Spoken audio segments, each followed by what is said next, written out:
Welcome to via vlogs. అందరూ ఎలా ఉన్నారు? బాగున్నారా? ఈరోజు నేను మీకు చూపించబోయే రెసిపీ కాకరకాయ వెల్లుల్లి కారం అండి.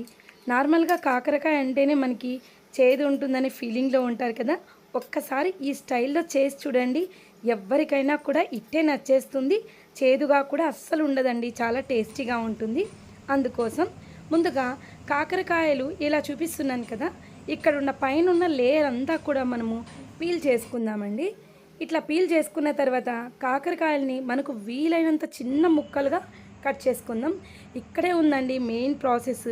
మనం కాకరకాయలు ఎంత చిన్నగా కట్ చేసుకుంటామో కర్రీ అంత టేస్టీగా వస్తుందండి. అంటే చేదు లేకుండా చాలా టేస్టీగా వస్తుంది.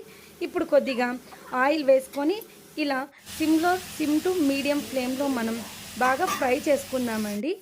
మరి హై ఫ్లేమ్ పెట్టామనుకోండి తొందరగా మాడిపోతాయండి. సో మనం ఫ్లేమ్ని అడ్జస్ట్ చేసుకుంటూ ఇక్కడ చూపిస్తున్నాను కదా, ఈ కలర్ వచ్చే వరకు కూడా మనము ఫ్రై చేసుకుందాం. ఇప్పుడైతే వీటిని పక్కన పెట్టుకొని మనం వెల్లుల్లి కారం ప్రిపేర్ చేసుకుందామండి. ఇక్కడ వెల్లుల్లి, జీలకర్ర, కారం ఇంకా తగినంత ఉప్పు వేసుకొని మనం ఇలా వెల్లుల్లి కారం అయితే ప్రిపేర్ చేసుకుందాం. ఇప్పుడు ఒక బాండీ తీసుకొని ఇక్కడ కొద్దిగా ఆయిల్ వేసి మనం పోపు దినుసులన్నీ వేసుకుందామండి. మినప్పప్పు, ఆవాలు, జీలకర్ర ఇంకా ఉల్లిపాయ ముక్కలండి, కరివేపాకు ఇవన్నీ వేసుకొని సో ఉల్లిపాయలు కొంచెం లైట్గా గోల్డెన్ బ్రౌన్ కలర్ వచ్చే వరకు కూడా మనం వేయించుకుందాం. ఇక్కడ మనం అల్లం వెల్లుల్లి పేస్ట్ మన ఆప్షన్ ఉండి వేస్తే వేయచ్చు, లేదంటే స్కిప్ చేసేయచ్చు.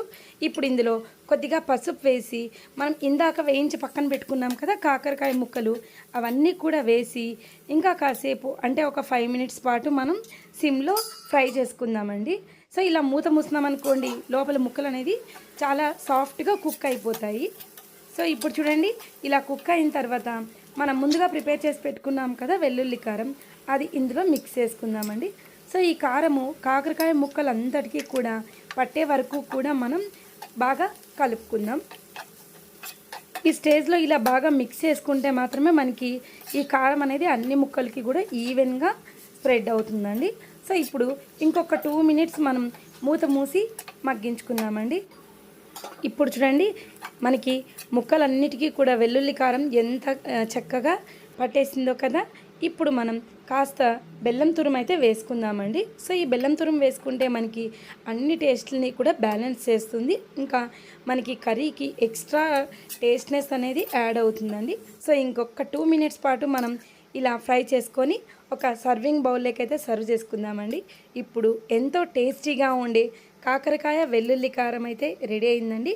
మీరు కూడా తప్పకుండా ఈ రెసిపీని ట్రై చేసి ఎలా వచ్చిందో కామెంట్ బాక్స్లో కామెంట్ చేయండి.